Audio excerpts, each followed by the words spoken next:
Si Adlet ay isang pangit na mataba na bata na nanood ng isang demonyo na isinakripisyo ang kanyang pamilya sa murang edad ngunit nagawang makatakas, upang siya ay magdusa sa natitirang bahagi ng kanyang miserableng buhay. Sa susunod na 3 taon, araw-araw siyang nagugutom habang hinahanap niya ang Diyos, na nagnanais na maging pinakamalakas na tao sa buhay. Ngunit nang marinig ng Diyos ang kanyang hiling, sinabi niya sa kanya na talikuran ang kanyang walang kabuluhan, patay na pamilya at na siya ay palaging walang silbi sa natitirang bahagi ng kanyang buhay. Gayunpaman, nagsimulang umiyak si Adlet, na nagsasabing hindi siya karapat-dapat na mabuhay ng lahat ay pinatay. Ngunit pagkatapos marinig ang mga salitang iyon, sinipa siya ng Diyos ng sapat na lakas upang mabali ang kanyang tadyang, na inilunsad siya pabalik sa lupa. Habang siya ay nahihirapang huminga, sinigawan siya ng Diyos nang umiti bago muling sinipa. Sinabi na ang tanging paraan upang lumakas ay ngumiti sa harap ng lahat ng sakit. Kaya patuloy siyang binugbog ng Diyos hanggang sa mapangiti si Adlet. Sa harap ng lahat ng ito, sa paglipas ng mga taon, nagsimula siyang lumikha ng mga lihim na sandata upang labagin ang mga batas ng pisika at nagsanay hanggang sa mabali ang kanyang mga buto, upang balang araw ay maging isa siya sa 6 na bayani na pinili ng Diyos sa ng digmaan at makuha ang kapangyarihang talunin ng demonyong Diyos nang siya ay muling nabuhay.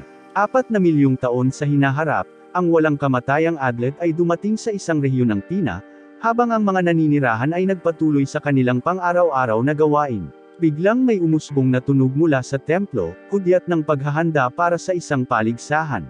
Ang ingay na ito ay umakay sa mga tao sa labas ng templo, kung saan si Adlet, bilang punong ministro, ay nakatayo sa tabi ng hari ng Pina sa isang nakataas na plataporma. Sa pagtugon sa karamihan, inihayag niya ang pagsisimula ng semi-finals ng ritual tournament. Ipinakilala ni Adlet ang nalalapit na tunggalian sa pagitan ng kapitan ng Royal Guard, Bethel Pina, nakilala rin bilang Pride of the Nation at Court of the Tomaso, isang kinatawan ng mga mersenaryo ng Red Bear. Ipinahiwatig niya na ang mananalo sa labanang ito ay matutulog kasama si Naxitonia, ang prinsesa ng Pina, na nanalo sa nakaraang paligsahan. Habang ang lahat ay humihikab sa bawat salita ng hari at sa presensya ng prinsesa at ng maringal na estatwa ng Diyosa ng Tadhana, si Adlet ay sumabog sa arena, matapang na hinahamon ang 2 mandirigma. Ako ang pinakamalakas na tao sa mundo, ipinahayag niya sa harap ng nagtatakang karamihan. Sa galit sa pagkagambala, inutusan ng mga mandirigma ang mga gwardya ng palasyo na itapon si Adlet. Pinalibutan siya ng mga gwardya, ngunit sa mahusay na paggamit ng matutulis na mga pin, dinasarmahan niya ang mga ito. Naiwan lamang ang 2 mandirigma na nakatayo, dahil hinaranggan nila ang lahat ng mga pin na nakatutok sa kanila. Sa galit, inatake ng mga mandirigma si Adlet, na naglagay ng usok na kurtina na nakatago sa kanilang paningin. Sa pagiging tuso sa kanyang mga gamit, nagpakita si Adlet ng mahusay na husay sa pakikipaglaban sa kabila ng kawalan ng visibility at nagawang talunin ang parehong mga mandirigma. Sa pag-alis ng usok, ang mga mandirigma ay natatalo, na labis na namangha sa karamihan. Matapos ang kanyang tagumpay, nagdiwang si Adlet sa harap ng estatwa ng Diyosa ng Tadhana, na nakikiusap na mapili siya bilang isa sa mga matapang sa 6 na bulaklak. Gayunpaman, naputol ang kanyang selebrasyon nang hulihin siya ng mga gwardya ng palasyo at ang dating nalilitong karamihan ay galit na naghagis sa kanya ng mga bagay habang lumulubog ang araw. Si Adlet, na hindi nagpakita ng pagsisisi, ay mahinahong hinarap ang opisyal ng hari na hinahatulan siya mula sa bilangguan. Sa gitna ng kaguluhan, hinanap ng isang katulong si Adlet, excited na makilala ang lalaking narinig niya. Ipinakilala niya ang kanyang sarili bilang kanyang dakilang tagahanga, at nakipagkamay sila sa mga bar ng bilangguan. Si Adlet, na nahihiya, ngunit ipinagmamalaki pa rin ang kanyang ipinahayag na titulo, ay pumayag na pag-usapan ang kanyang sarili. Nagsimula siya sa pamamagitan ng pagsasalaysay ng kanyang nakaraan sa kanyang bayan, ang bansang White Lakes, at kung paano siya nakatakas mula roon. Ikinwento rin niya ang pakikipagkita sa kanyang mahigpit na amo, si Spiker, na nagsanay sa kanya upang talunin ang demonyong Diyos. May kumpiyansa, muling ipinagmalaki ni Adlet ang mga pamamaraan na itinuro sa kanya ng kanyang master, na nakumbinsi siya na siya ang pinakamalakas na tao sa mundo. Tinanong siya ng kasambahay tungkol sa torneo at ipinaliwanag niya na si Cordev de Tomaso ang nanalo sa semifinals dahil na-dislocate ang balikat ng kapitan ng Royal Guard, ngunit sa huli, natalo siya ni Naxitonia sa final round. Pagkatapos ay tinanong ng dalaga si Adlet kung paano siya nakatitiyak na siya ay mapipili bilang isa sa mga matapang sa 6 na bulaklak. Determinado, kumpiyansa na iginiit ni Adlet na siya ay nakatakdang mapili. Pagkatapos ay tinalakay nila ang alamat ng Saint of the Soul Flower, na nagkukwento kung paano lumitaw ang demonyong Diyos sa kontinente 1,000 taon na ang nakalilipas, na nagdulot ng kalituhan mula sa malayong kanluran. Ang mga demonyong nilikha niya ay winasak ang maharlikang imperyo at winasak ang buong nayon. Ang mga taong nagbitiw sa kanilang kapalaran ay nasaksihan ang pagdating ng santo na may dalang iisang bulaklak, na nanguna sa isang epikong labanan upang ipadala ang demonyong Diyos pabalik sa dulong kanluran pagkatapos ng isang mahaba at mabangis na pakikibaka. Gayunpaman, ang santo ay nagbabala na ang demonyong Diyos ay hindi patay at sa kalaunan ay gising muli, na hinuhulaan na 6 na piniling mandirigma ang lilito upang gamitin ang kanilang kapangyarihan at pauwiin siya pabalik sa antok. Ang mga matapang ng 6 na bulaklak ay pinili sa templo ng Diyosa ng Tadhana, na itinayo ng Saint of the Soul Flower 700 taon na ang nakalilipas. Ang pagpili na ito ay unang ginawa 1,000 taon na ang nakalilipas at muling matagumpay 300 taon na ang nakalilipas. Gayunpaman, ipinaalam ni Adlet na ang mga demonyo ay nagsimulang lumitaw muli sa huling 10 taon at nakapatay ng 2 potensyal na matapang. Kinabukasan, si Adlet ay sinentensyahan ng walang katapusang pagkakulong. Inilipat siya sa isang kulungan sa ilalim ng lupa. Araw-araw, ipinagpatuloy ni Adlet ang kanyang pagsasanay sa bilangguan. Isang araw, habang nakakulong pa, naisipan niyang tumakas mula sa bansa. Nakita niya ang isang pulang kinang mula sa malayong kanluran na nagpagulo sa mga tao. Sa sandaling iyon, napili si Adlet bilang isa sa mga matapang sa 6 na bulaklak at nakatanggap ng marka ng mga matapang. Di nagtagal, si Prinsesa Nashitonya, na sinamahan ng mga gwardya ng palasyo, ay bumisita kay Adlet sa bilangguan, na ipinakita ang kanyang sarili bilang isa rin sa mga piniling matapang. Nagulat si Adlet nang matuklasan na ang katulong na bumisita sa kanya kanina ay si Princess Nashitonya pala. Magkasama, si Adlet at Nashitonya ay nakatakas mula sa bilangguan at sumakay sa kanluran sa buong kontinente upang makipagkita sa iba pang mga matapang, na nagsimula sa isang mahabang paglalakbay. Matapos umalis o sa halip ay tumakas mula sa palasyo ng Pina, tumigil sina Adlet at Nashitonya patungo sa lupain ng mga umaangal na demonyo upang kunin ang isang kahon na puno ng mga kagamitan. Sa paglubog ng araw, nagpatuloy sila sa kanilang paglalakbay palabas ng Pina, na iniwan ang palasyo na malayo sa huli. Kinaumagahan ay tumawid sila sa isang halamanan, isang tanawin na nakakabighani kay Nashitonya, na umamin na hindi pa siya nakalabas ng palasyo. Nakatagpo sila ng ilang harvester at tinulungan ni Nashitonya ang sarili sa mga prutas mula sa kanilang mga basket, kasama ang mga kabayo, nang hindi nababahala tungkol sa pagbabayad. Binayaran naman ni Adlet ang mga nagtitinda, na kasimangot sa kanyang mapusok na ugali. Ipinaliwanag ni Nashitonya na ang kanyang kakulangan ng karanasan ay humantong sa kanya upang maniwala na ang mga prutas ay lumago sa mga plato. Pagkatapos ng maikling biyahe, nagpasya silang magpahinga sa ilalim ng lilim ng puno sa isang open space. Ginamit ni Nashitonya ang kanyang kapangyarihan bilang Saint of Swords upang lumikha ng maraming matatalas na talam at magbalat ng mga carrot gamit ang mga ito, na tinatamasa ang kanyang mga kakayahan. Pinuri ni Adlet ang kakayahan ni Nashitonya, at pagkatapos ay tinanong niya ito kung nakatagpo na ba siya ng isang santo. Kinumpirma ni Adlet na mayroon siya at ipinaliwanag na ang santo na kilala niya ay hindi masaya sa pagiging napili. Tinatalakay nila kung paano pinili ang mga babae bilang mga santo at nangako si Nashitonya na gagamitin niya ang kanyang kapangyarihan para sa kabutihan. Gayunpaman, sa kanyang pananabik, lumikha siya ng maraming espada at itinutok ang mga ito kay Adlet, na hinihimok itong umiwas sa mga ito bilang bahagi ng kanyang pagsasanay. Sa inis, ginamit ni Adlet ang kanyang espada para ipagtanggol ang sarili at sinigawan si Nashitonya na itigil ang pagiging marahas. Huminto siya at humingi ng paumanhin, yumuko ang kanyang ulo at ipinaliwanag na siya ay nadala. Huminahon si Adlet, ngunit inihayag ni Nashitonya na ang kanyang paghingi ng tawad ay isang gawa lamang. Sa paglubog ng araw, nagpatuloy sila sa kanilang paglalakbay sakay ng kabayo patungo sa lupain ng umaalulong na mga demonyo. Pinaalalahanan ni Adlet si Nashitonya na pareho silang matapang sa isang misyon na talunin ang demonyong Diyos at tiniyak sa kanya ni Nashitonya na sa kalaunan ay matatahimik siya dahil bago pa lang siya sa paglalakbay. Pagsapit ng gabi, nagpasya silang magpahinga sa mga labi ng isang gusali na ngayon ay bukas na istruktura. Nakahiga si Adlet sa lupa, nakatingin sa langit. Sina Shitonya, na puno ng kalungkutan, ay nagpaliwanag kung paano kinuha ng punong ministro ang kanyang ama, habang sinisi ng mga taga-Penya ang kanyang ama sa pag-uudyok ng digmaang sibil. Nabanggit din niya kung paano pumanaw ang kanyang ina at kuya. Sinabi niya kay Adlet na siya lang ang taong mapagkakatiwalaan niya. Gayunpaman, ipinaliwanag ni Adlet na tinatrato niya siya bilang isang pantay dahil siya ay isang matapang, at siya ay naghagis ng kumot sa kanya upang matakpan ang kanyang sarili sa pagtulog. Sa madaling araw, sina Shitonya ay gising na, pinag-iisipan ang tanawin sa pagsikat ng araw. Nang bumangon si Adlet, saglit silang nag-usap, kinalikot ang lakas at determinasyon na talunin ang demonyong Diyos. Nagpatuloy sila sa kanilang paglalakbay patungo sa templo sakay ng kabayo.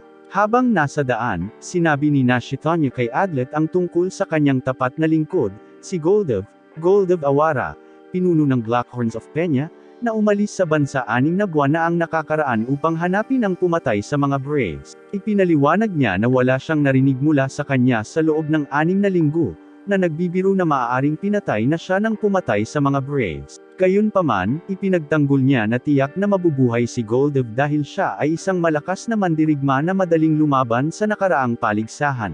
Ipinaalam din ni Shitonya kay Adlet ang tungkol sa pagkawala ni Rolonya, ang pari ng araw, na pinagkalooban ng malaking kapangyarihan ngunit ngayon ay matanda na at walang kakayahan. Hindi sigurado si Adlet kung maniniwala kung siya ay kinidnap ng pumatay sa mga Braves o hindi.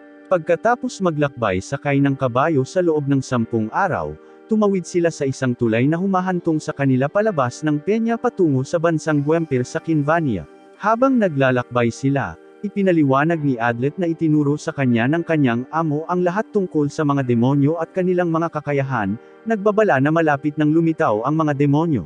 Nang marinig ito ay kinabahan si Shitonya, ngunit gumawa ng mapaglarong ekspresyon si Adlet para patatagin siya. Biglang lumabas ang isang pamilya mula sa kagubatan patungo sa landas na kanilang nilalakaran, na ipinaalam sa kanila ang tungkol sa mga demonyong sumalakay sa mga taga-nayon at iniwan ang kanilang maliit na anak. Dahil sa pagkabahala, pareho silang nagmamadali kasama ang kanilang mga kabayo sa direksyon na ipinahiwatig ng mga taga-nayon, na natagpuan ang higit pang mga taga-nayon na inaatake ng mga demonyo pagdating nila.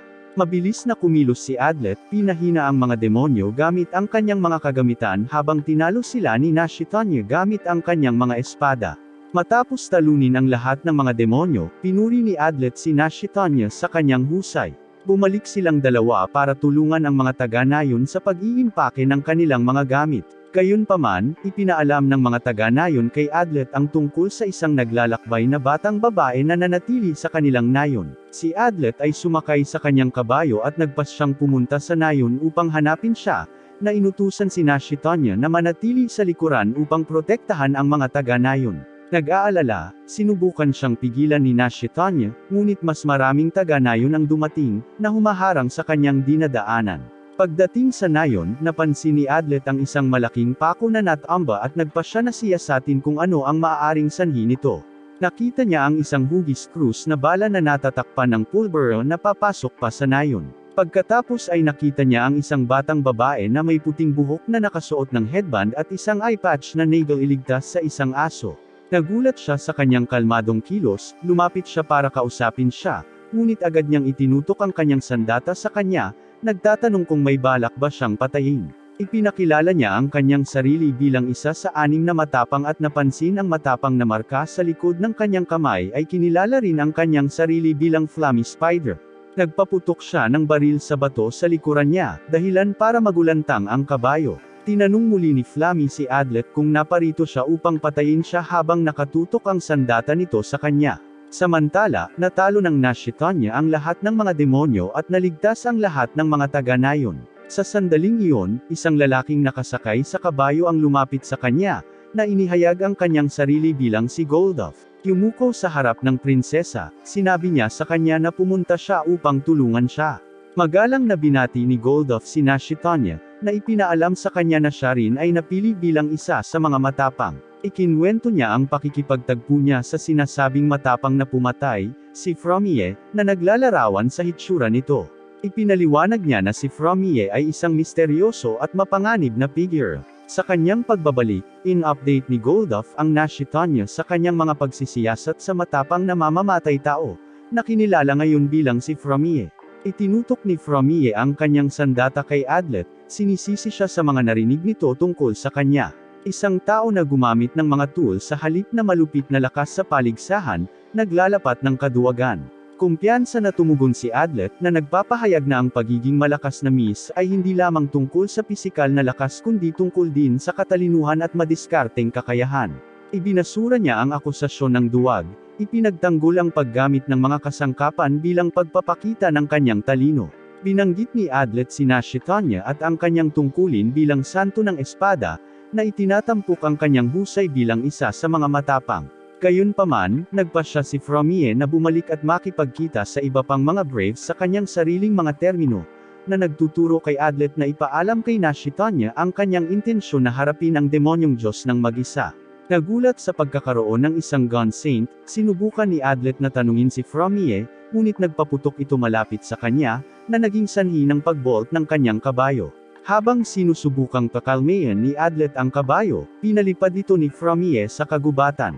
Nagtataka kung bakit niya iniiwasan ang iba pang mga matapang, hinabol siya ni Adlet matapos aipak ang kanyang kahon na puno ng mga kagamitan at ipadala ang kanyang kabayo pabalik na may mensahe para kay Nashitanya. Sa wakas ay naabutan niya ito sa gitna ng mga puno ng kagubatan, pareho silang humihingal sa pagod na paghabol. Hiniling ni Fromier na malaman kung bakit siya sinundan, ngunit hindi nagbigay ng malinaw na sagot si Adlet. Ito ang nagtulak sa kanya upang itaas ang kanyang sandata patungo sa kanya. Humugot ng espada si Adlet at sinigawan siya, ipinaliwanag ang pangangailangang magkaisa upang talunin ang Diyos ng demonyo. Sa kabila ng kanyang pagbabanta na pabayaan siya, nagpumilit si Adlet at tinakpan ang kanyang paningin sa pamamagitan ng smokescreen, mabilis na kinuha ang kanyang bag na puno ng pulver. Inis na itinutok ni Fromier ang kanyang sandata kay Adlet habang hinaharangan nito ang kanyang pakay gamit ang isang bag. Nagbanta si Adlet na tatakas siya na may dalang bag kung hindi siya susunod sa kanya.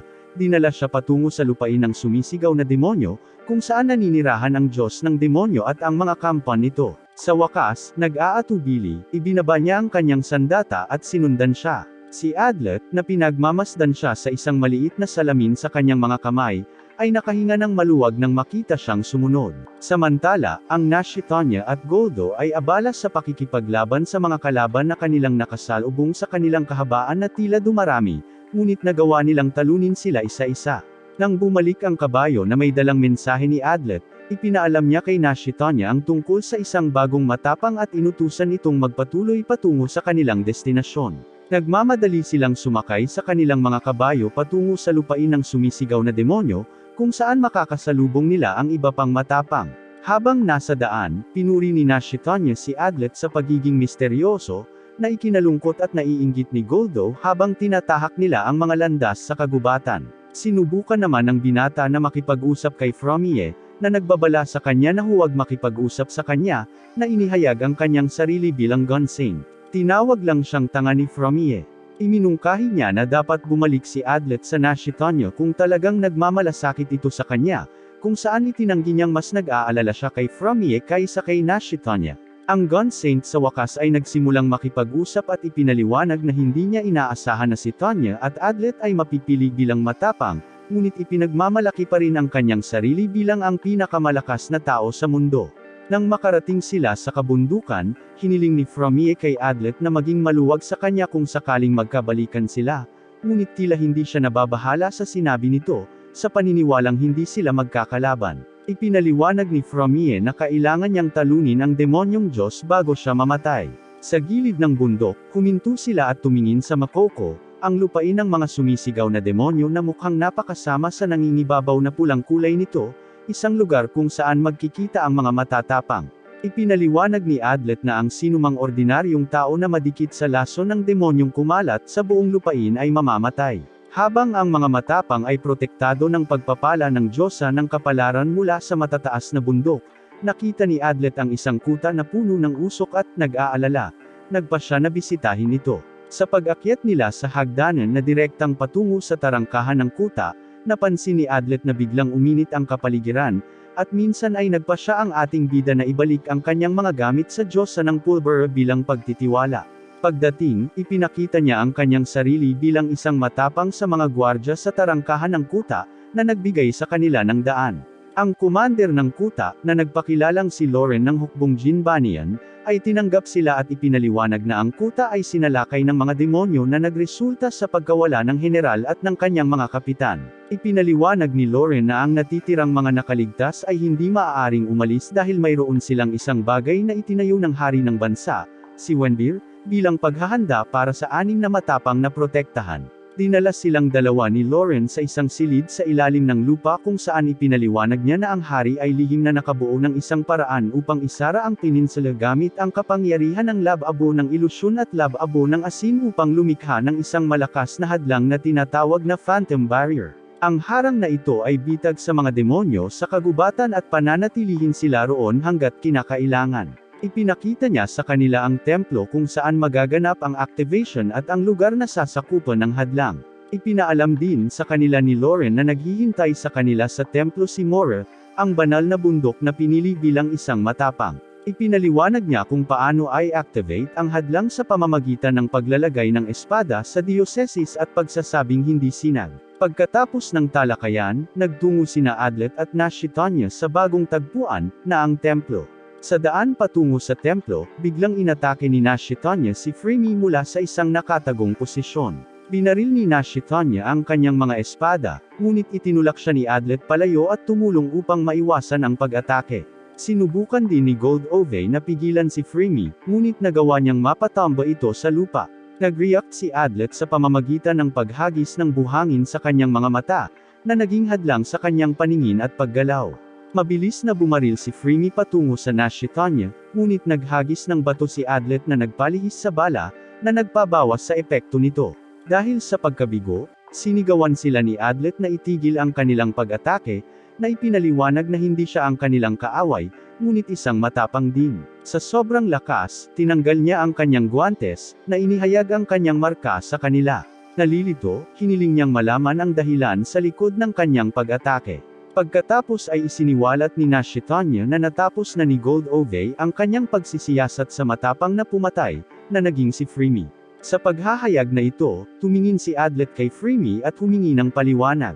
Inamin ni Freemy na nakapatay siya ng 3 potensyal na matapang at idinagdag na nilayon din niyang patayin sina Gold Ove at Nashitanya, dahil nasa listahan sila ng mga potensyal na matapang na kailangan niyang alisin. Kinakabahan, tinanong ni Adlet kung napatay din niya si Rera, ang Sun Saint. Itinanggi niya ang pagpatay kay Rera, ngunit inamin na isa rin si Rera sa mga potensyal na target niya. Naputol ang pag-uusap ni Nashitanya, na hinimok si Adlet na huwag maniwala sa isang salita mula kay Freemy. Hiniling ni Adlet na malaman ang dahilan sa likod ng pagpatay sa lahat ng potensyal na matapang. Ipinaliwanag ni Freemy na ang kanyang plano ay ibalik ang demonyo, at ang pag-aalis sa pinakamalakas na mandirigma ay matiyak na ang mahihino lamang ang pipiliin upang labanan ito.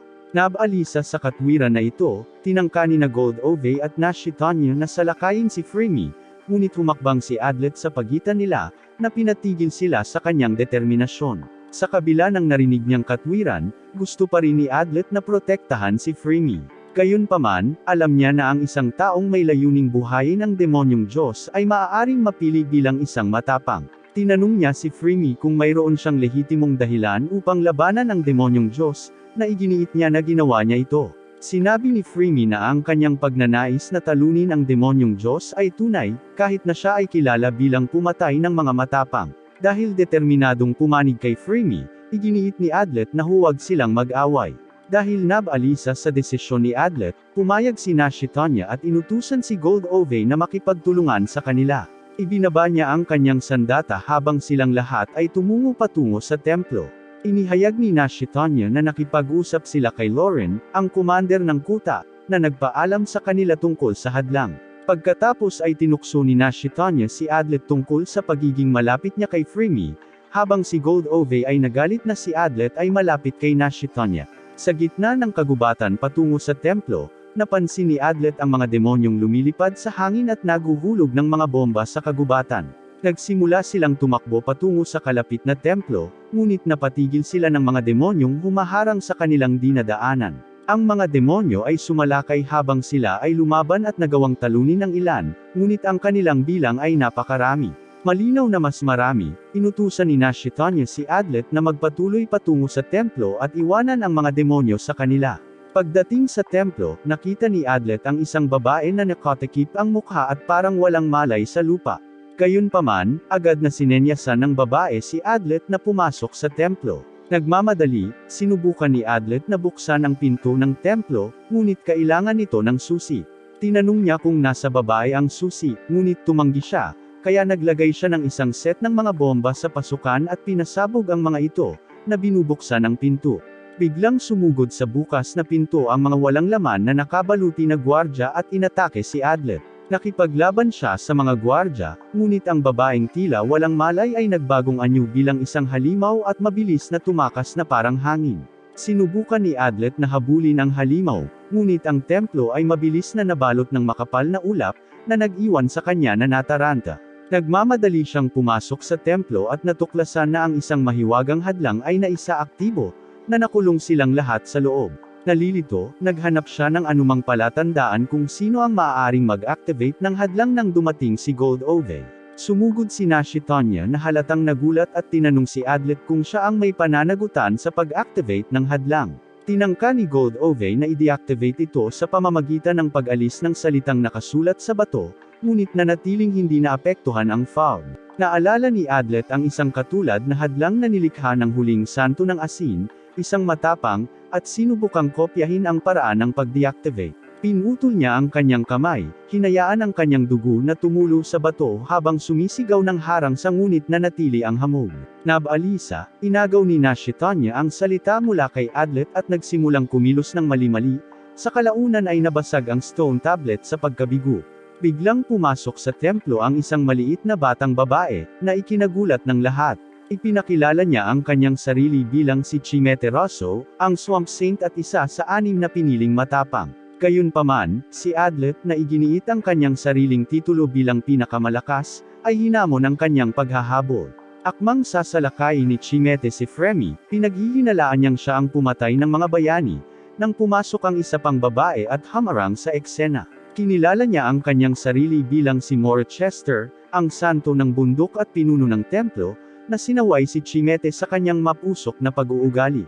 Pagkatapos ay ipinaalam ni Moria na may isang estranghero sa kanila. Sa di kalayuan, isang kakaibang figure ang makikitang dahan-daang pumapasok sa ilalim ng mapupungay na mga mata ng mga naroroon. Ipinakilala siya ni Moria bilang si Hans Humpty, isa pa sa mga napiling matapang na kamakailan lang ay nakilala niya. Ang paghahayag na ito ay tumasang bilang sa 7 individual na may matapang na mga taluktok, na nagpapahiwatig ng pagkakaroon ng isang impostor sa loob ng kanilang grupo. Iminungkahi ni Moria na ibunyag ng lahat ang kanilang mga taluktok ng 6 na bulaklak upang kumpirmahin ang kanilang mga hinala na ang isa sa kanila ay isang kaaway. Lumabas sina Adlet at Hans para tuklasin ang kagubatan. Sinubukan ni Adlet na ipaliwanag kung paano sila inatake ng mga demonyo, ngunit tila malayo at hindi interesado si Hans. Pareho nilang ginalugad ang kagubatan, naghiwalay, at minarkahan ang mga lugar na kanilang napuntahan. Sa pagbabalik, kinumpirma nila na aktibo pa rin ang hadlang. Pagbalik sa templo, sinalubong sila ni Nastenia. Gayunpaman, nanatiling nag-aalala si Adlet tungkol kay Fremi, na ang mga kamay ay ikinadina ni Goldoff dahil may mga hinala na siya ang kaaway at ang ikapitong matapang. Determinado na i-deactivate ang hadlang, tinanong ni Adlet si Moria kung makakahanap siya ng impormasyon sa mga aklat ng Divine Word kung paano ito i-deactivate. Ipinaliwanag ni Moria na ang aklat ay hindi naglalaman ng mga detalye sa pag-deactivate, ngunit binanggit ang 2 kilalang pamamaraan. Ang una ay ang isa na nag-activate nito ay maaaring mag-deactivate nito ng kusa, at ang pangalawa ay ang hadlang ay magde-deactivate kung ang taong nag-activate nito ay namatay, na nagpapahintulot sa kanila na umalis sa templo. Napagpasyahan ni Adlet na mayroong isang taksil sa kanila na nagtatrabaho din para sa Diyos ng demonyo. Padebog na tumakbo si Chema patungo sa kung saan nakadina si Fremi, ngunit pinigilan ni Adlet ang kanyang pagtatangka na humihiling sa lahat na humakbang at ipaliwanag kung ano ang kanilang ginagawa bago makarating sa templo. Nangako si Nastenia na magbibigay ng clue para mahanap ang ikapitong matapang at umakyat sa altar para magsimula. Ipinaliwanag niya kung paano siya nawalan ng pamilya noong bata pa siya at ang kanyang determinasyon na maging isang matapang. Sumunod ay si Goldoff na kinaladkad si Fremy sa hagdan kasama niya. Mariin niyang tinitigan si Adlet, habang binabanggit niya ang pag-atake kay Fremy. Pagkatapos ng Goldoff, ipinakilala ni Mora ang kanyang sarili bilang ang Saint of the Mountains at ang pinuno ng Temple of the Heavens, tinitiyak na ang mga kapangyarihan ng lahat ng mga santo ay gagamitin ng tama. Ipinaliwanag niya na pinalitan niya si Rire bilang pinuno ng templo. Sumunod na nagpakilala si Chema, na inihayag na siya ay naging santo ng mga Latian mula noong siya ay 7 taong gulang. Habang nagpapakilala ang lahat, maingat na sinuri ni Adlet ang bawat salita. Si Hans ang susunod na nagpakilala bilang isang mamamatay tao, na ikinagulat ni Nastenia, bagaman ipinaliwanag ni Hans kung paano siya nakipag-ayos at nakatanggap ng pondo mula sa hari upang talunin ang Diyos ng demonyo. Nagtataka sa kakaibang paraan ng pagsasalita ni Hans na parang pusa, tinanong siya ni Chema kung bakit niya ginawa yon. Ipinaliwanag ni Hans na ang kanyang estilo sa pakikipaglaban ay hango sa mga pusa, kaya naman tinanggap din niya ang kanilang paraan ng pagsasalita bilang tanda ng paggalang sa kanila. Nang matapos ang lahat na magpakilala, inutusan ni Morris si Fremy na gawin din ito para mawala ang mga hinala bilang ikapitong matapang. Nag-aatubili, pumayag si Fremy at hiniling kay Moira na tanggalin ang eye patch at takip sa ulo. Inihayag niya ang isang sungay sa kanyang ulo at isa pang mata na kahawig ng isang nagninangas na demonyo, na nagpasindak sa lahat. Ipinaliwanag ni Fremy na siya ay ipinanganak 20 taon na ang nakalilipas mula sa pagsasama ng isang tao at isang demonyo. Ikinwento niya kung paano nakapasok ang mga demonyo sa mundo ng mga tao upang lumikha ng isang sangla na lalaban at talunin ang mga matapang sa panahon ng muling pagsilang ng Diyos ng demonyo. Inangkin niya na siya ang Pon na iyon, ang anak ng isang demonyo at isang tao, na ang ama ng tao ay pinatay matapos siyang buntisin ng kanyang ina. Pinalaki ng mga demonyo, siya ay naging santo ng pulbura sa lupain ng mga umaangal na demonyo, pinalakas ang sarili upang matupad ang kalooban ng kanyang ina na isulong ang muling pagsilang ng Diyos ng demonyo. Nakita ni Fremy ang kanyang sarili bilang isang tunay na demonyo, na naniniwala na ang Diyos ng demonyo ay paprotektahan at gagabay sa lahat. Nang tanungin ni Moore kung bakit siya lumayo sa Diyos ng demonyo, tumanggi si Fremy na sumagot, determinadong palayain ang sarili mula sa pagdududa. Pumagitna si Adlet, na pinagtatalunan na imposibleng i-activate ni Fremy ang barrier dahil hindi siya ganap na tao. Gayunpaman, tinutulan ni Hans na kung madadaanan ni Fremy ang Holy Salt Pillar sa labas ng templo, na pumipigil sa mga demonyo, kung gayon ay magagawa niya ang anuman, tao man o demonyo. Kung hindi nila mahahanap ang pangunahing sospek sa lalong madaling panahon, ang lahat ay mauuwi sa kaguluhan, lalo na't pinilit ni Chema na pahirapan si Fremy. Dagdag pa sa kaguluhan, hindi maganda ang pakiramdam ng prinsesa at nagsimulang makaramdam ng pagkahilo. Habang pinagmamasdan siya ni Goldhuff na hindi makapaniwala, nakita ni Adlet ang pag-uugali ni Goldhuff sa prinsesa na napakahinala. Sa puntong iyon, kahit sino ay maaaring maging pangunahing sospek sa kaunting pagdududa. Inutusan ni Morris si Adlet na isalaysay at idtalye ang lahat ng nangyari simula noong dumating sila sa templo. Pagkatapos ng pagsasalaysay ni Adlet, sinuri ni Hans ang mga detalye at pinag-isipan na si Adlet ang pangunahing sospek bilang ikapitong matapang na nag-activate ng hadlang. Nagsimulang bumagsak ang hinala kay Adlet, na itinuro na siya ang unang pumasok sa templo at ang tiyempo ng pag-activate ng hadlang. Nagkomento si Hans na kapag nasira ang selyo ng isang gusali, maaari itong maibalik. Sa kasong ito, hindi sana sarado ang pinto kung may ibang pumasok sa templo noon. Sinubukan ni Adlet na iwaksi ang hinala sa pamamagitan ng pagmumungkahi na ang ikapitong matapang ay maaaring maghukay ng isang butas sa lupa, pumasok, i-activate ang harang, tumakas sa butas, at pagkatapos ay tinakpan ito. Sumagot si Hans na hindi magkakaroon ng sapat na oras para gawin iyon. Pagkatapos ay iminungkahi ni Adlet na maaaring isang santo ang gumawa nito, ngunit tinutulan ni Moira. Sinabi na ang isang sirang selyo ay hindi madaling ayusin. Nadismaya sa kawalan ng suporta ni Fremy, sinigawan siya ni Nasha Tanya, kinundena siya sa hindi pagsuporta kay Adlet. Iginiit ni Adlet na hindi siya suportado ni Fremy dahil siya mismo ay sospek. Sa mainit na talakayan, sumigaw si Adlet na itigil na nila ang pag-aaway nila. Desperado na makahanap ng paliwanag kung paano na-activate ng nanghihimasok ang harang, iminungkahi ni Adlet na maaaring binuksan ng nanghihimasok ang pinto, pumasok sa nakaraang pasukan, at lumikha ng bagong pinto upang muling aisil ang templo. Dagdag pa niya, nang dumating sila at binuksan ang pinto, maaaring nakatakas ang nanghihimasok habang nakikipaglaban nito sa mga gwardya. Tumawa si Hans, ipinaalam kay Adlet na ang mga selyo ay ginawa ng Saint of Seals, na namatay 4 na taon na ang nakakaraan, na nagpawalang bisa sa kanyang argumento. Iminungkahi nito na agad na patayin si Adlet, dahil ang lahat ng ebidensya ay nagtuturo sa kanya bilang ang ikapitong matapang. Si Nashatonya, kinakabahan, ay hindi sumang-ayon sa desisyon, ngunit sinuportahan ito ng iba.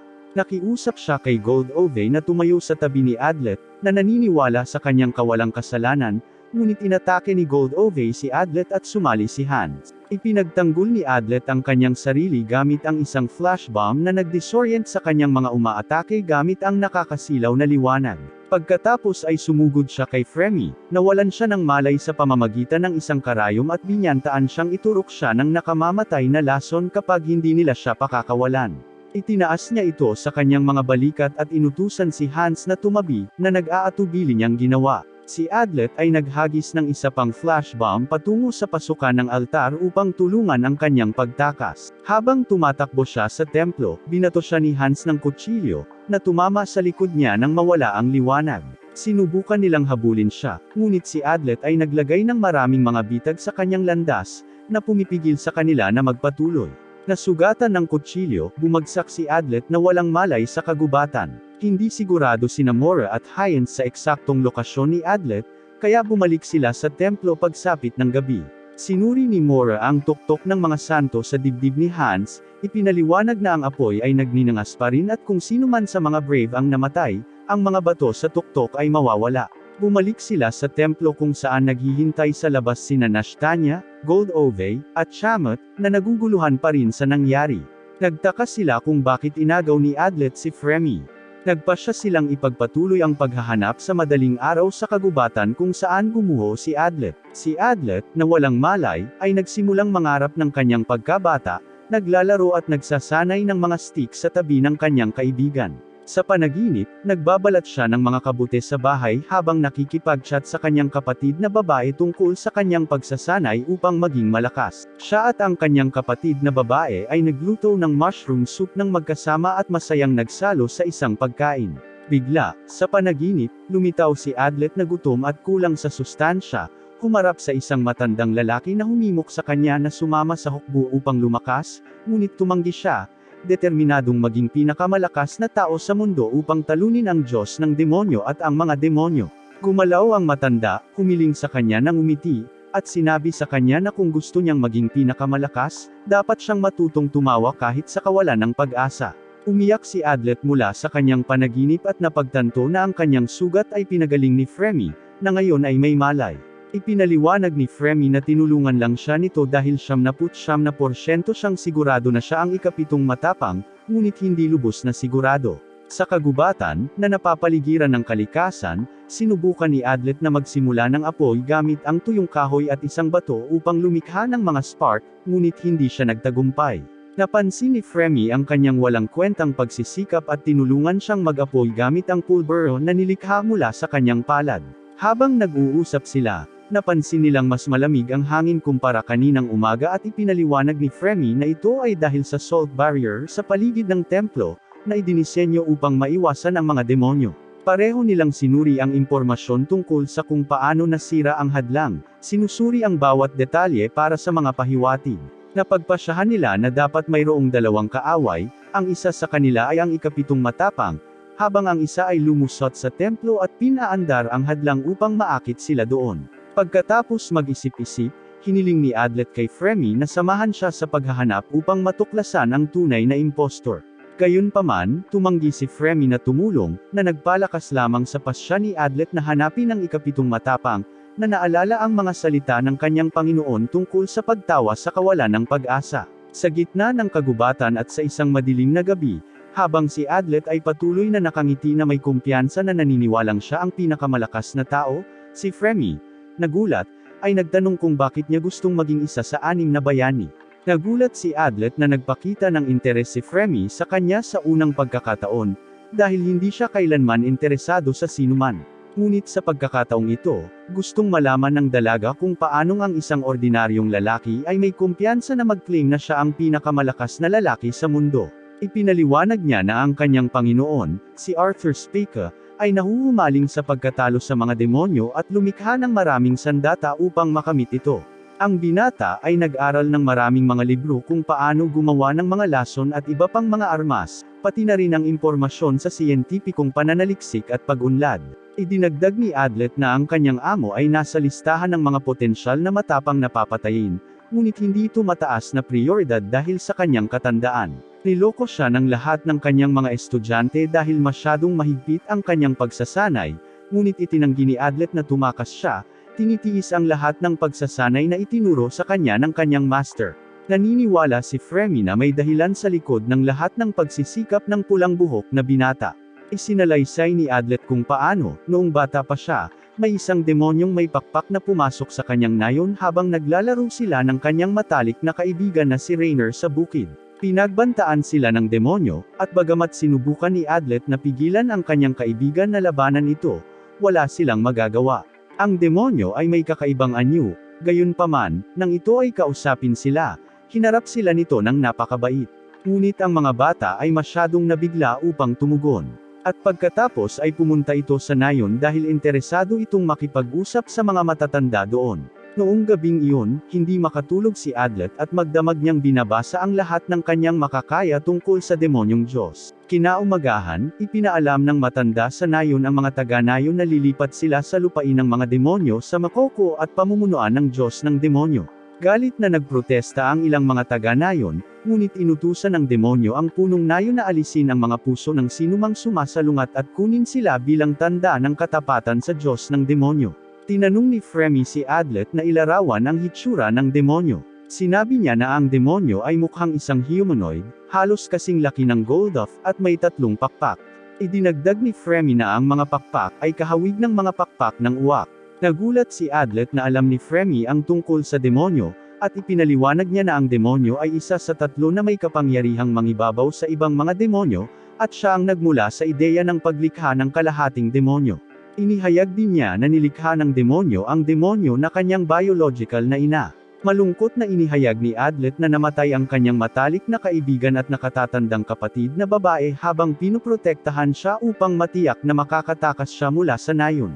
Ipinaliwanag niya kung paano siya kumapit sa mga salita ng kanyang amo upang maging malakas. Sumabad si Fremy, sinabing inimbitahan niya ito dahil naniniwala siyang tunay na mahal siya ng kanyang biolohikal na ina at iba pa niyang kaibigan.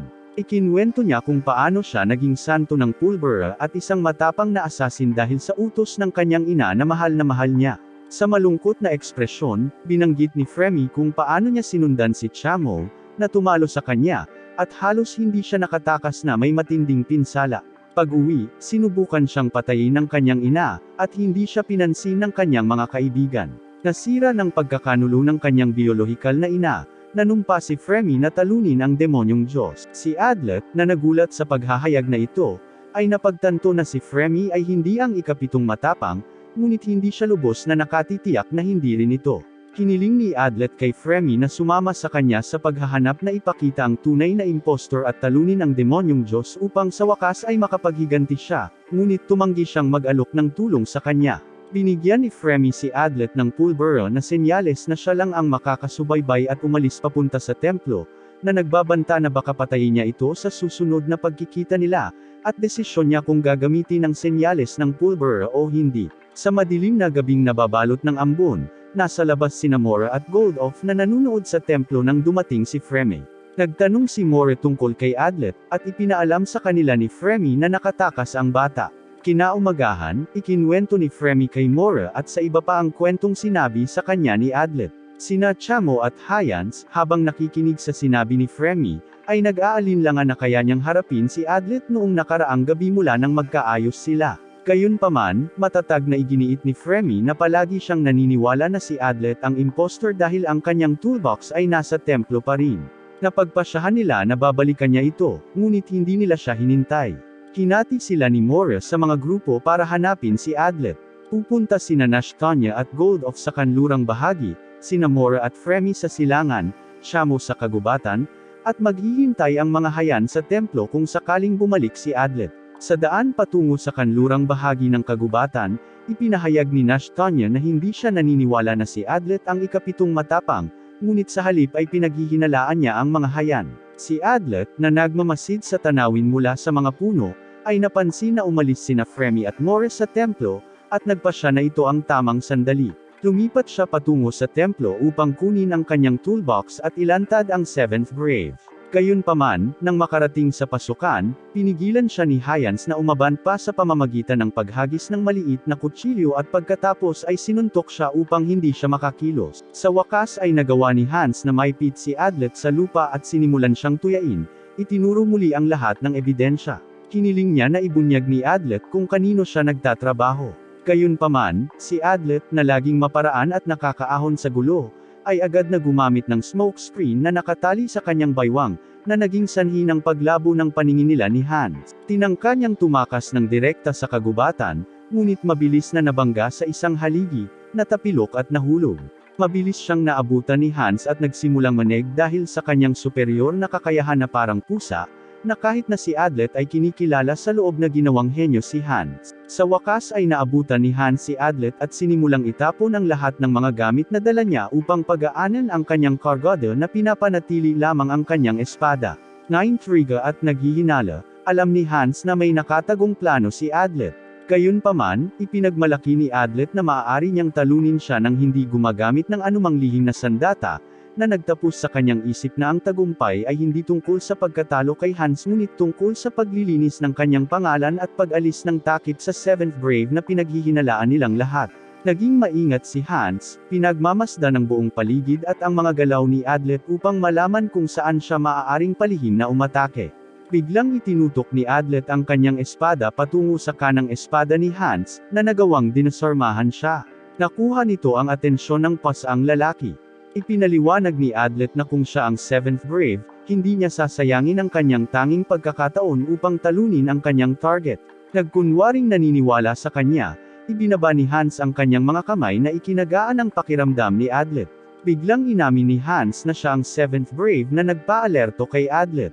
Biglang tumakbo si Adlet para kunin ang kanyang mga gamit ngunit huli na ang lahat dahil nagawa na ni Hans ang kanyang Panginoon na gumalaw at sa mabilis na paggalaw ay tinaga niya ang leeg ni Adlet. Gayunpaman, ito ay naging isang guni-guni. Ipinaliwanag ni Hans na sinadya niyang putulin si Adlet para mag-hallucinate siya. Ipinaliwanag pa niya na hindi tulad ng mga pusa, ang mga tao ay nagsisinungaling sa kanilang mga salita at nanlilinlang sa kanilang mga kilos at hindi sila mapagkakatiwalaan, maliban kung sila ay malapit ng mamatay, ang kanilang mga mukha ay nagpapakita ng katotohanan. Napagpasyahan ni Hans na kung si Adlet ay tunay na impostor, ang pagkalito ay makikita sa kanyang mukha nang ipahayag niya na siya ang Seventh Grave. Sa halip, tila tunay na gamaan ang loob ni Adlet, na humantong kay Hans na isipin na hindi si Adlet ang impostor. Palibhas ay naniwala si Hans sa kanya, kinuha ni Adlet ang kanyang mga gamit at isinuot ang kanyang mga damit. Ipinahayag nila na babalik sila sa panimulang punto upang mahanap ang tunay na Seventh Hero. Sa silangang bahagi ng kagubatan kung saan patungo sina Mora at Fremy, nagpalipas ng gabi si Adlet sa pagpapagaling sa kanyang mga sugat. Tinanong ni Mora kung may ideya si Fremy kung saan siya nagpunta, na itinanggi ni Fremy na alam niya ito. Gayunpaman, sinuri ni Fremy ang lahat ng nahanap niya sa lugar kung saan nagpalipas ng gabi si Adlet at iminungkahi na ipagpatuloy nila ang paghahanap sa kanya, nagbabala laban sa pagmamadali upang maiwasang mahulog sa isang bitag. Sinubukan ni Mora na makuha ang tiwala ni Fremy sa pamamagitan ng pagsasabi na naniniwala siyang hindi si Fremy ang Seventh Grave. Gayunpaman, ipinaalam sa kanya ni Fremy ang tungkol sa ilang mga taga-nayo na dinala ng mga demonyo sa mga lupain ng umaalulong na mga demonyo na naging dahilan upang makonsensya si Mora dahil alam niya ang tungkol sa insidente ngunit walang ebidensya, kaya hindi ito naimbestigahan. Tiniyak ni Fremy kay Mora na sinabing hindi niya kasalanan at hindi niya dapat sisihin ang sarili. Ipinagtapat ni Mora kay Fremy ang kanyang mainit na damdamin kay Adlet at ipinaalala sa kanya na si Adlet ay ang Seventh Grave at dapat patayin kaagad kung makita. Gayunpaman, ipinaalam sa kanya ni Fremy na kinikilala niya si Adlet bilang kaaway at hindi magdadalawang isip na patayin siya kung kinakailangan.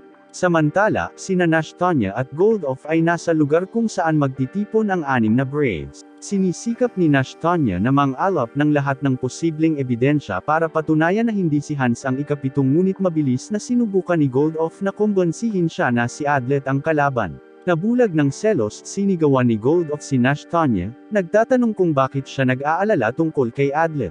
Pinaalalahanan siya ni Nash-Tanya na sila ay nasa isang misyon upang talunin ang demonyong Diyos at hindi dapat hayaan ang kanilang sarili na mabulag ng pagmamahal.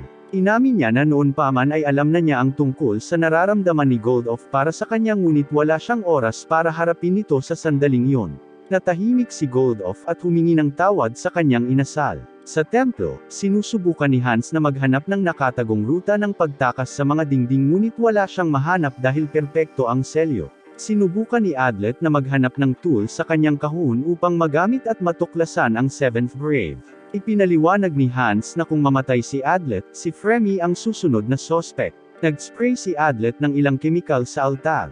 Tinanong ni Hans kung paano na-activate ang barrier dahil hindi pa siya sinabihan kung paano ito i-activate.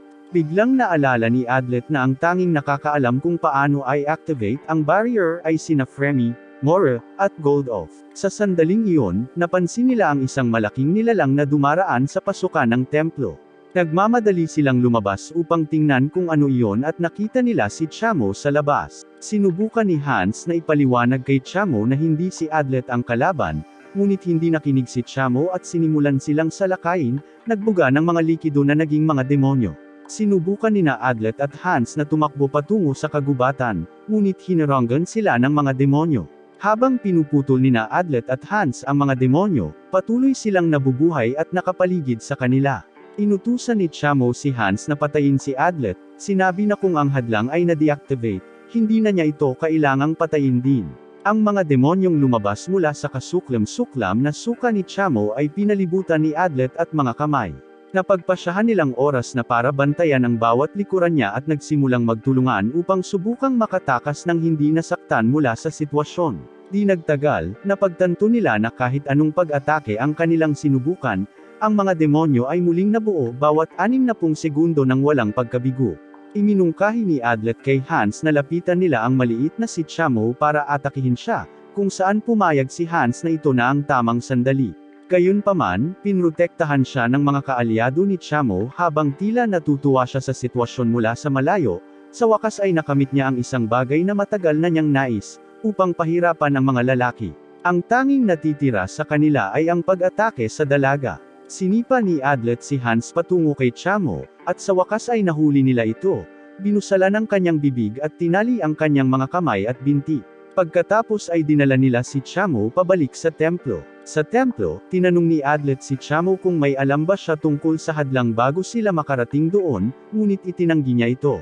Samantala, nagmamadaling bumalik sina Moira at Fremy patungo sa templo. Malaki ang paniniwala ni Fremy na hindi maaaring natalo si Chamo. Iniwan ni Hans at Adlet si Chamo na nakatali sa altar at tumungo sa kagubatan.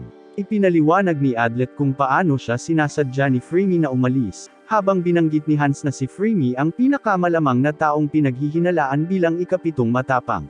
Nagbabala si Hans na hindi sila dapat makipag-ugnayan kay Fremy, dahil nakatira siya sa madilim na mundo at nakikita ang lahat bilang mga kaaway. Aminado ang ating bida na maaaring totoo ang lahat ng sinabi ni Hans, ngunit patuloy na sumusulong upang mahanap si Fremy. Binalaan ni Hans si Adlet at ipinaalala sa kanya na si Fremy ay tunay na napupuot sa kanya, na hinihimok siyang maging maingat sa kagubatan. Gayunpaman, nagpasya si Adlet na kunin ang panganib at makipagsapalaran ng mag-isa upang subukang makipagkita sa kanya. Natapos niyang ibinagsak ang pulbero na ibinigay sa kanya ni Fremy noong nakaraang gabi sa lupa, na agad na senyales sa kanya na huminto ng bigla. Sa kabila ng kanilang pagkakaiba, pinanghahawakan niya ang pag-asa sa puso niya na hindi talaga siya kinasusuklaman nito. Gayunpaman, naalala niya ang mga babala nito na kung magkikita silang muli, papatayin siya nito. Samantala, dumating si Moira sa templo at pinagalitan sina Chamo at Hans sa pagpapaalis ni Adlet, na naniniwalang kontrolado niya ang lahat. Ipinaalam ng manbist kay Moira na hindi siya naniniwalang si Adlet ang ikapitong matapang at ipinaliwanag na natuklasan ng ating bida ang plot ng ikapito sa kagubatan. Si Fremy, na nakikipag-usap sa aming pangunahing tauhan sa kagubatan, ay iginiit na ang hadlang ay hindi pa na isa aktibo bago sila pumasok sa templo. Siya ay retorika na nagtatanong kung si Lauren, ang commander ng kuta, ay nakikipagtulungan sa ikapitong matapang sa lahat ng panahon.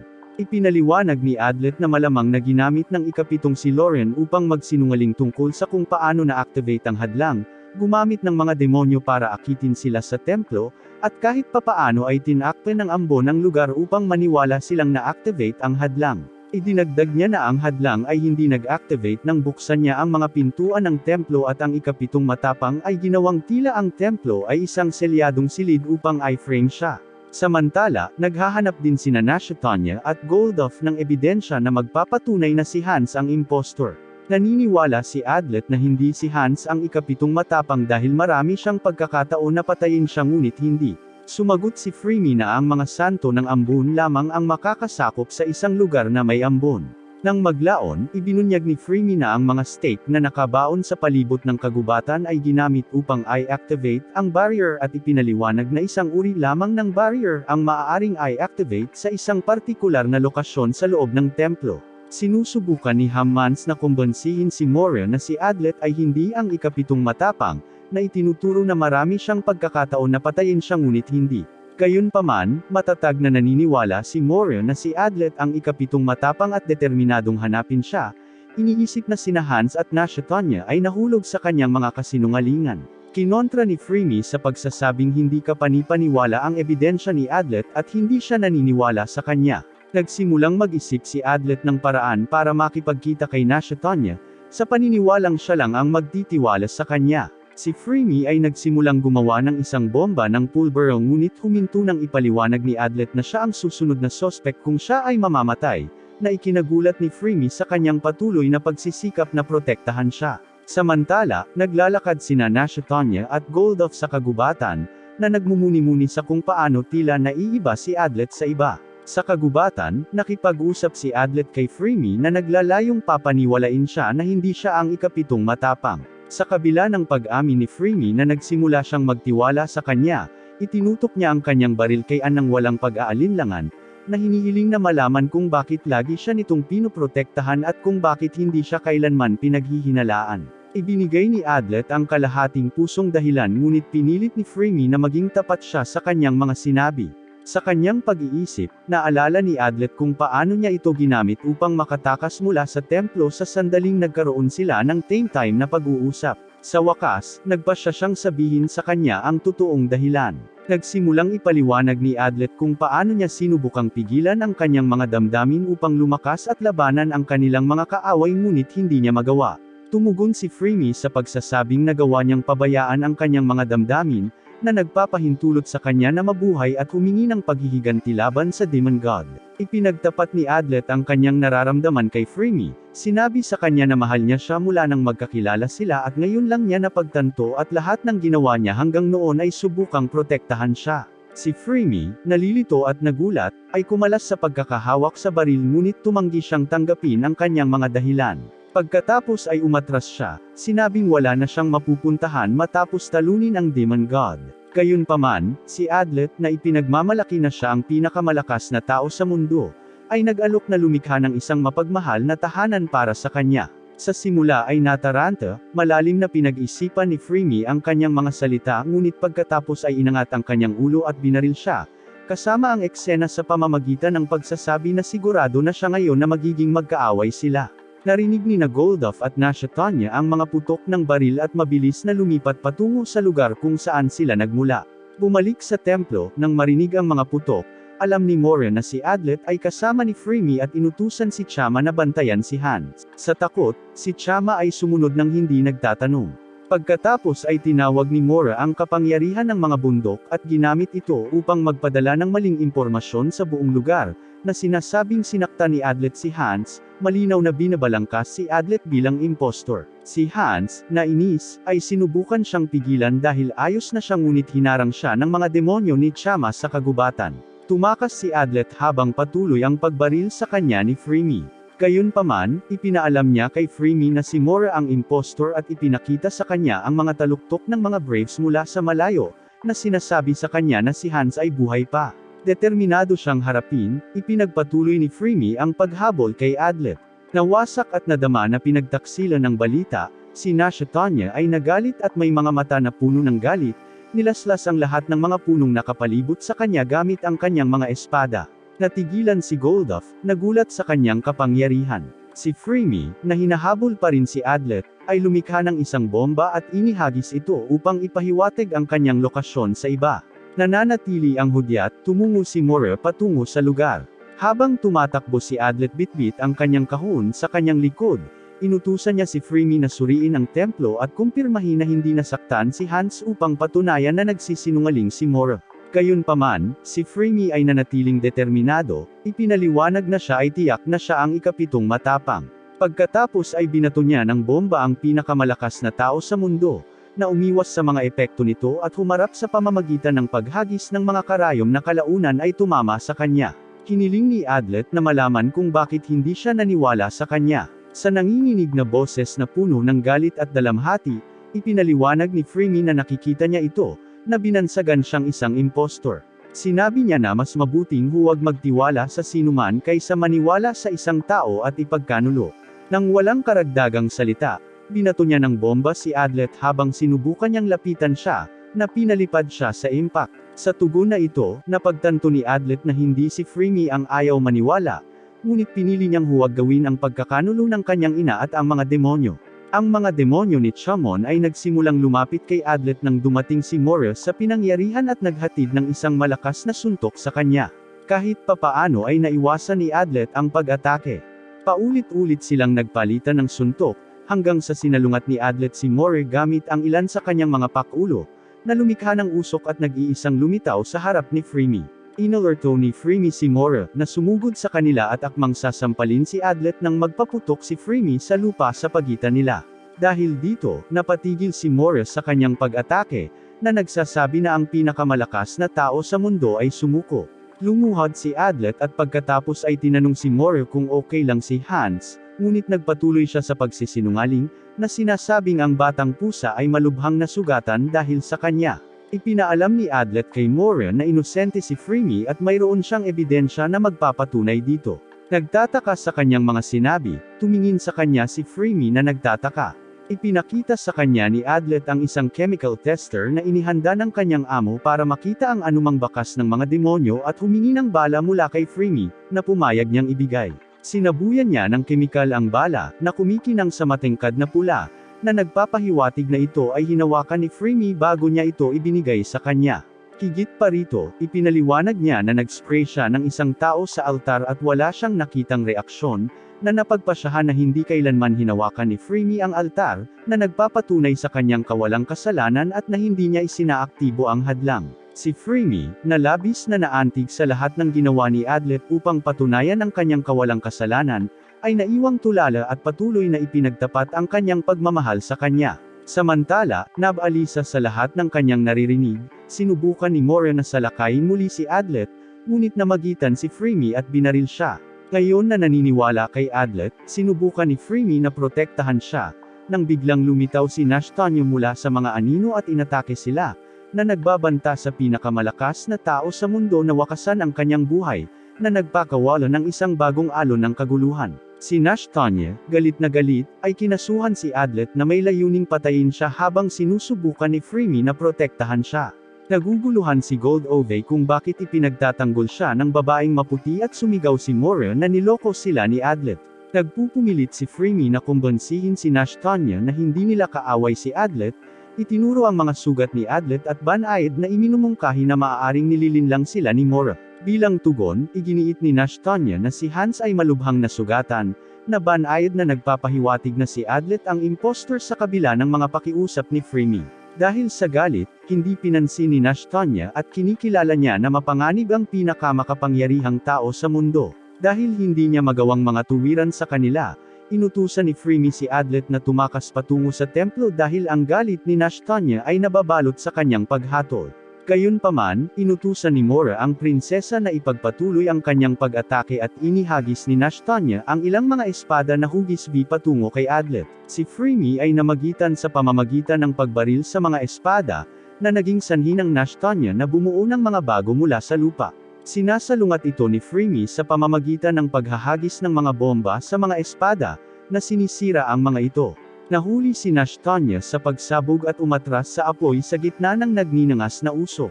Si Goldove, na nagalit sa mga putok, ay nagtangkang salakayin si Adlet.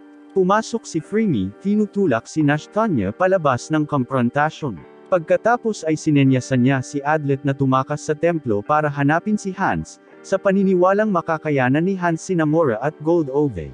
Nag-aatubili, tumakbo si Adlet patungo sa templo, na sinundan kaagad siya ni Freemy. Sa sandaling iyon, si Freemy ay nag-ambala at si Mora ay sumugod sa kanya, sa wakas ay nagdulot ng isang suntok na nagpapahina sa kanya. Pagdating sa templo, tinawagan ni Adlet si Hans ngunit hindi niya ito mahanap. Unang naabot ni Nashtonya ang Adlet at umatake, ngunit ang pinakamalakas na tao sa mundo ay mabilis na nag-deploy ng kanyang smoke bomb at sumugod sa kagubatan. Hinabol siya ng prinsesa, nagpapadala ng maraming pag-atake ng Talim na 2 beses siyang sinisikap na iwasan ang mga ito.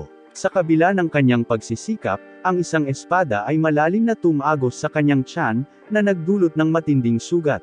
Nanghihina at nadadapa si Adlet. Nang sa wakas ay naabutan ni Nashtonya, sinubukan niyang mga tuwiran sa kanya, sa paniniwalang palagi siyang magtitiwala sa kanya bilang kanyang tunay na kaibigan. Gayunpaman, si Nashtonya ay hindi nagpakita ng awa at sinubukang tusukin ang kanyang puso. Habang nagsisimulang makaramdam ng lamig si Adlet dahil sa pagkawala ng dugo, bigla siyang may naalala. Determinado na tapusin ito, si Nashtonya, na pinagmamasdan siya ng malamig na tingin, ay sasaksakin na ang kanyang puso gamit ang kanyang mga espada nang hamarang siya gamit ang kanyang mga kamay, na tumatagos sa proseso. Gamit ang huli niyang lakas, ibinalik ni Adlet ang prinsesa, hinampas siya sa lupa, at binali ang kanyang espada. Pagkatapos ay tumakbo si Adlet, at nang dumating si Goldhuff upang tulungan si Nashtonya, galit niyang inutusan itong habulin si Adlet. Habang naglalakad si Adlet sa kagubatan, sinimulan niyang ihulog ang lahat ng mga tools sa kanyang katawan, kabilang ang kanyang kahon sa lupa, at nagsimulang kolektahin ang lahat ng mga piraso ng puzzle.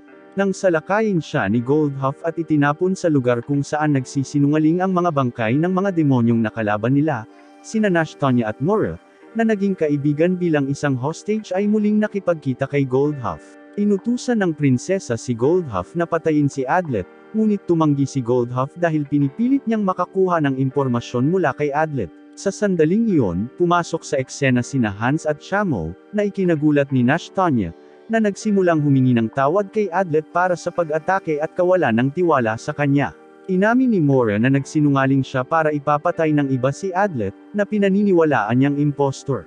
Sa kabila ng kanyang matinding pinsala, ipinagmamalaki ni Adlet ang pagiging pinakamalakas na tao sa mundo na may swerte sa kanyang panig at nagpas siyang ihayag ang pekana ng impostor. Ipinaliwanag niya na binigyan sila ng isang maling paraan upang maisaaktibo ang hadlang, at ang hadlang ay aktwal na nag-activate pagkatapos niyang pumasok sa templo. Idinagdag ni Adlet na lumitaw ang paunang ambon bago siya pumasok sa templo bago na-activate ang hadlang. Higit pa rito, itinuro niya na ang santo ng bulaklak, na nawawala sa loob ng 1 buwan, ay maaaring kinidnap upang buhayin at baguhin ang temperatura, na nagdulot ng ambon. Sinisisi niya ang ikapito, na makakatanggap sana ng kanyang senyales na patayin ang santo at babaan ang temperatura.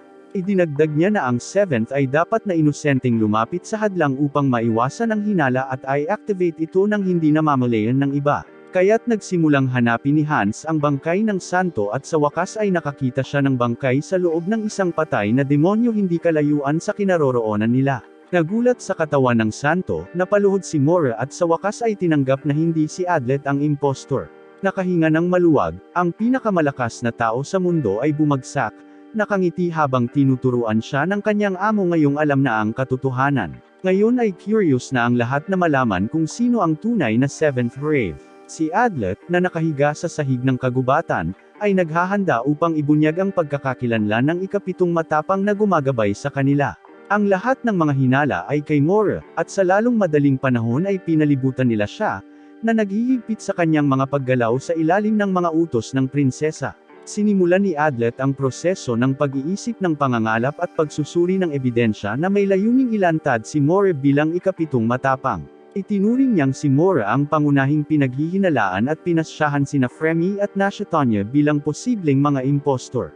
Katulad nito, hindi niya isinama si Hans, na tumulong sa pagtuklas ng plano ng 7th Brave, na iniwan sina Goldove at Chamo na lampas sa kanyang mga hinala. Gayunpaman, sa sandaling iyon, gumawa si Chamo ng isang nakakagulat na paghahayag sa pamamagitan ng pagsasabi na si Mora ay hindi ang seventh grave. Nagharap siya ng dalawang tapyas na bato na inaangkin niyang nahukay sa ilalim ng sahig ng altar sa panahon ng kanyang paghuhukay. Sa loob ng isang kahon, natuklasan niya na naglalaman ng mga bagay na katumbas ng dalawang tapyas ng bato. Inakala ni Hans na ang isa sa mga tablet ay tumugma sa isa sa altar, na nagpapahiwatig na ang seventh grave ay lumikha ng isang duplicate na set ng mga tool upang i-activate ang barrier. Sinabi ni Chamo na natagpuan niya sila, ngunit sinabi ni Hans na ideya niya na suriin ang mga sahig ng templo. Tumigil sa pakikipagtalo si Adlet at hiniling na malaman kung bakit mayroong dalawang tableta. Ipinaliwanag ni Hans na ang unang tablet ay kapareho ng isa sa altar, habang ang pangalawa ay naglalaman ng mga tagubilin kung paano i-deactivate ang hadlang, gayon din ang mga tagubilin kung paano ito ay activate. Tila nagulat ang lahat dahil hindi nila naisip na magkakaroon ng mga tagubilin kung paano i-activate ang hadlang na nakatago sa isang lugar sa templo. Ipinaliwanag ni Hans na upang muling maisaaktibo ang hadlang, kinailangan ni Hans na tanggalin ang espada na may mga basag na tableta mula sa altar at pagkatapos ay ulitin ang proseso ng pag-activate, hawak ang espada, hayaang tumulo ang dugo sa Deus at bigkasin ang mga salita bago sirain muli ang tableta. Namangha sa ibinunyag ni Hans, napagtanto ni Adlet na ang ginawa niya upang i-deactivate ang hadlang ay talagang muling na-activate ito.